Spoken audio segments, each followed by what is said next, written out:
მდინარე თერგისთვის ახალი კალაპოტი გაიჭრა. ხეობაში წვიმის გამო დროებით შეჩერებული გაწმენდის სამუშაო გამთენიისას ისევ განახლდა. რა ხდება ამ წუთებში?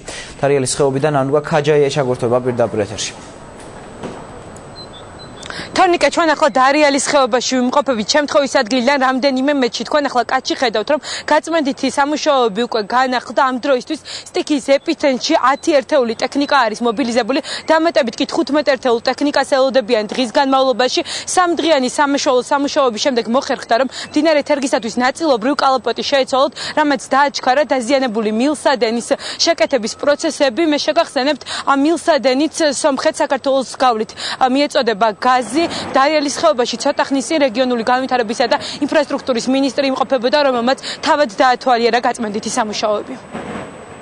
მდინარე დევდორაკმა ჩამოიტანა სილა, ამიტომ კალაპოტი რაღაც ნაწილობრივ შეივსო დღეს დილიდან ისევ მიმდინარეობს კალაპოტის გაფართოების სამუშაოები.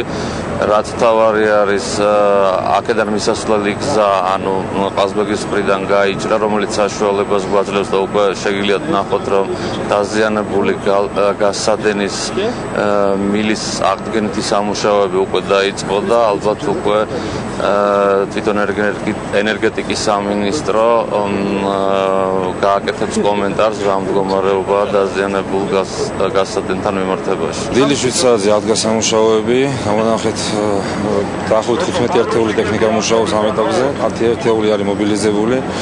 სამაშველო ჯგუფები მუშაობენ, ერთი ექსკავატორი გადაყვანილია მათთან და ეხმარება სამუშაოებში. აგრეთვე გაზის აღდგენითი სამუშაოებია დაწყებული. მიმდინარეობს თვითონ დედორაკის მდინარის კალაპოტის შეცვლა და გადაგდება ახალ კალაპოტში. ძველი კალაპოტის გამზრდა და გაფართოება, რომ მთლიანი თერგის მასა მოვაქციოთ უკვე ახალ კალაპოტში.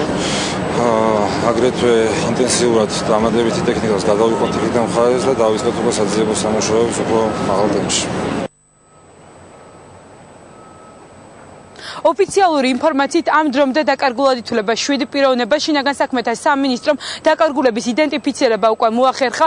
ყაზბეგში სტეფანწმინდის პოლიციის შენობაში ამ დროისთვის საგანგებო შტაბის თათბირი მიმდინარეობს, რომელსაც ენერგეტიკის მინისტრის მოადგილე ესწრება. თათბირს შინაგან საქმეთა მინისტრი ალექსანდრე ჭიკაიძე ატარებს. ჩვენ ვრჩებით მოვლენების ეპიცენტრში და თუ როგორ განვითარდება მოვლენები ქრონიკის შემდგომ გამოშვებებში მოგიყვებით.